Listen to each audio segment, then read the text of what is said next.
Hello students, இந்த வீடியோவில் வந்து பார்த்தீங்கன்னா டவுட் டெஸ்க்கான கொஷின்ஸ் தான் பார்க்க போகிறோம். எல்லாமே பார்த்தீங்கன்னா இங்கே டிஸ்பிளே பண்ணியிருக்குது எல்லாமே கேன்டிலிவர் பீம் தான்.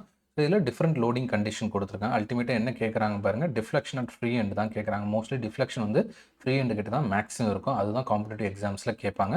இதை ஒன் பை ஒன்னாக சால்வ் பண்ணலாம். சால்வ் பண்ண போகிறது ஒரு ஆன்சர் மட்டும் தான் இங்கே டிஸ்பிளே பண்ண போகிறோம். ஆல்ரெடி சால்வ் வந்து நம்ம கிளாஸ்லேயே பண்ணியிருக்கோம். ஜஸ்ட் ஆன்சர் என்ன அப்படின்றத பார்க்கலாம் ஒன் பை ஒன்னாக. இதுக்கு பெஸ்ட் மெத்தட் எப்போவுமே பார்த்தீங்கன்னா கேன்டிலிவர் பீமுக்கு டிஃப்ளெக்ஷன் ஃபைண்ட் அவுட் பண்ணுறதுக்கு மொமெண்ட் ஏரியா மெத்தட் தான் பெஸ்ட் மெத்தட், சரிங்களா? ஏன்னா அதுவே ஒரு ஆப்ஜெக்டிவ் 1 மார்க் மாதிரி கேட்பாங்க.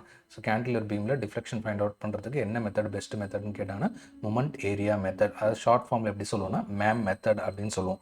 இதில் பாருங்கள் ஃபர்ஸ்ட் ஒன். ஃபர்ஸ்ட் ஒன் வந்து மோஸ்ட்லி எல்லாருக்குமே தெரிஞ்சிருக்கும். பாயிண்ட் லோடு வந்து ஃப்ரீ எண்டில் ஆக்ட் ஆகும்போது ஃப்ரீ எண்டில் டிஃப்ளெக்ஷன் எவ்வளோ அப்படின்றது தான் கேள்வி. அது கண்டிப்பாக எல்லாருக்குமே தெரிஞ்சிருக்கும். WL³ divided by 3EI. இது கண்டிப்பாக மனப்பாடம் பண்ணியிருப்பீங்க. ரொம்ப ரொம்ப இம்பார்ட்டண்ட், சரிங்களா? ரொம்ப ரொம்ப இம்பார்ட்டண்ட். நெக்ஸ்ட் செகண்ட் கேஸ் பாருங்கள். இந்த செகண்ட் கேஸ் வந்து ரீசெண்டாக வந்து பார்த்திங்கன்னா JDU எக்ஸாமில் கேட்டிருந்தாங்க. JDU எக்ஸாமில் இந்த செகண்ட் கேஸ், அதாவது ஒரு பாயிண்ட் லோட் W1ன்றது மிட் பாயிண்டில் இருக்குது, அதே மாதிரி W2ன்றது ஃப்ரீ எண்டில் இருக்குது. அப்போனா டிஃப்ளெக்ஷன் வந்து பார்த்திங்கன்னா ஃபஸ்ட்டு W1க்கு எவ்வளோ வருதுன்னு எழுதுங்க, அதே மாதிரி W2க்கு தனியாக எழுதுங்க. ரெண்டையும் ஆட் பண்ணுங்கள். ஏன்னா ரெண்டுமே பார்த்திங்கன்னா டவுன்லோட் ஏரோ தான் கொடுத்துருக்காங்க. அதனால் டிஃப்ளெக்ஷன் வந்து குமுலேட்டிவ் ஆகும், அதாவது ஆட் ஆகும். ஃபஸ்ட்டு W1னால் எவ்வளோ டிஃப்ளெக்ஷன் வருது அப்படின்னு பார்த்தீங்கன்னா 5/48 W1L³ டிவைடு பை EI. இது வந்து W1னால். நெக்ஸ்ட்டு ப்ளஸ் W2னால் எவ்வளோ வருது அப்படின்றது மேலே எழுதியிருக்கோம்ல already. Free and load act ஆனா WL³ பை 3EI. அதே ஃபார்முலா தான். W பிளேஸில் W2ன்னு சப்ஸ்டியூட் பண்ணுறோம். இதுவுமே பார்த்தீங்கன்னா லேட்டஸ்ட் கொஷின் தான். லேட்டஸ்ட் JDU கொஷின் இது.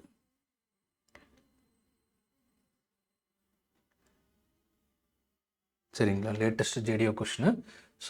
பட் ஃபார்முலா மாதிரி கேட்டாங்கன்னா ஃபார்முலா மாதிரி கேட்கல, வேல்யூஸ் வந்து கொடுத்துருந்தாங்க. W1 W2 வந்து பார்த்திங்கன்னா அரௌண்டு 20 kN 30 kN அப்படின்னு கொடுத்து டோட்டல் ஸ்பேன் வந்து 2 மீட்டர் அப்படின்ற மாதிரி கொடுத்து EI வேல்யூமே கொடுத்துருந்தாங்க, சரிங்களா? சால்வ் பண்ணுங்க அப்படின்ற மாதிரி கேட்டிருந்தாங்க கொஷின். நெக்ஸ்ட் பாருங்கள் தேர்ட் கேஸில் பார்த்தீங்கன்னா cantilever beam with uniformly distributed load throughout the span. Free end கிட்ட டிஃப்ளெக்ஷன் வேல்யூ கேட்குறாங்க. இதுவுமே கண்டிப்பாக எல்லாருக்குமே தெரிஞ்சிருக்கணும். Answer WL⁴ divided by 8EI. 8EI clear. WL⁴ divided by 8EI. இது கண்டிப்பாக தெரிஞ்சிருக்கும் உங்களுக்கு. இதுவுமே இம்பார்ட்டண்ட், சரிங்களா? இதுவுமே இம்பார்ட்டண்ட்டு. Next number 4. இது பெருசாக அந்தளவுக்கு தெரிஞ்சிருக்காது. பட் ஒரு சில கேசஸில் வந்து கேட்குறதுக்கு வாய்ப்பு இருக்குது. நோட் பண்ணிக்கோங்க. அதாவது ஃபிக்ஸட் எண்ட்லேருந்து சென்டர் வரைக்கும் தான் லோடு இருக்குது. இந்த மாதிரி இருக்கும்போது இதுக்கான டிஃப்ளெக்ஷன் ஃபார்முலா வந்து 7/384 WL⁴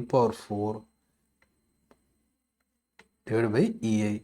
இதுதான் இதுக்கான ஃபார்முலா, சரிங்களா? நீங்கள் இது தெரிஞ்சுக்கிட்டீங்கன்னு வைங்க, இதனால் ஒரு அட்வான்டேஜ் என்னென்னா, இந்த ரெண்டையும் சப்ராக்ட் பண்ணுங்கள். தேர்ட் கேஸு ஃபோர்த்து கேஸ் ரெண்டையும் சப்ராக்ட் பண்ணிங்கன்னா உங்களுக்கு இந்த கேஸ் வந்துடும். ஃபிஃப்த்து கேஸ் இருக்குது பாருங்கள். ஃபிஃப்த்து கேஸில் ஃப்ரீ எண்ட்லேருந்து சென்டர் வரைக்கும் இருக்குது. ஃபோர்த்து கேஸில் லோடு வந்து பாருங்கள் ஃபிக்ஸட் எண்ட்லேருந்து சென்டர் வரைக்கும் இருக்குது. நான் மார்க் பண்ணுற பாருங்கள், இங்கே தான் லோடு இருக்குது.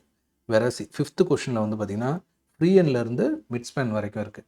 அப்போனா நம்ம என்ன பண்ணலான்னா தேர்ட் கேஸையும் ஃபோர்த் கேஸையும் சப்ராக்ட் பண்ணிங்கனாவே உங்களுக்கான ஆன்சர் வந்து கிடச்சிடும், சரிங்களா? ஆன்சர் மட்டும் எழுதுகிறேன், நீங்கள் சப்ராக்ட் பண்ணி செக் பண்ணி பாருங்கள். ஆன்சர் வந்து பார்த்திங்கன்னா YB = deflection at free end = 41 divided by 384 WL⁴ divided by EI. Note பண்ணிக்கோங்க. கண்டிப்பாக என்னென்னா ஃபோர்த்து ஃபிஃப்த்து கேஸ் வந்து மோஸ்ட்லி யாருக்கும் தெரிஞ்சிருக்காது. நெக்ஸ்ட் வாங்க சிக்ஸ்த்து கேஸ் வந்து பார்த்திங்கன்னா வெரி ரேர். ரொம்ப ரொம்ப எக்ஸப்ஷனல் கேசஸில் தான் கேட்பாங்க. மேபி ஃபிஃப்த்து ஃபோர்த்து கேஸ் வேணால் கேட்கலாம். சிக்ஸ்த்து செவன்த்தெல்லாம் சொல்லவே வேணாம், கேட்க மாட்டாங்கன்னே சொல்லிடலாம். பட் எதுக்கு ரிஸ்க்கு? படித்து வச்சுக்கலாம் அப்படின்னு நினைக்கக்கூடிய கேண்டிடேட்டுக்கு வேல்யூ சொல்கிறேன், நோட் பண்ணிக்கோங்க. இதில் பார்த்தீங்கன்னா சிக்ஸ்த்து கேஸில் ஃபிக்ஸட் எண்டுக்கிட்ட 0 இன்டென்சிட்டி லோடு இருக்குது. ஃபிக்ஸட் எண்டுக்கிட்ட 0 இன்டென்சிட்டி லோடு இருக்குது. வெராஸ் ஃப்ரீ எண்டுக்கிட்ட பார்த்தீங்கன்னா மேக்ஸிமம் இன்டென்சிட்டி லோடு இருக்குது. ஸோ இந்த மாதிரி கண்டிஷனில் ஸோ இதுக்கான ஃபார்முலா என்ன வரும்ன்றது எழுதுகிறேன் பாருங்கள். 11/120 WL power 4 divided by EI. Clear.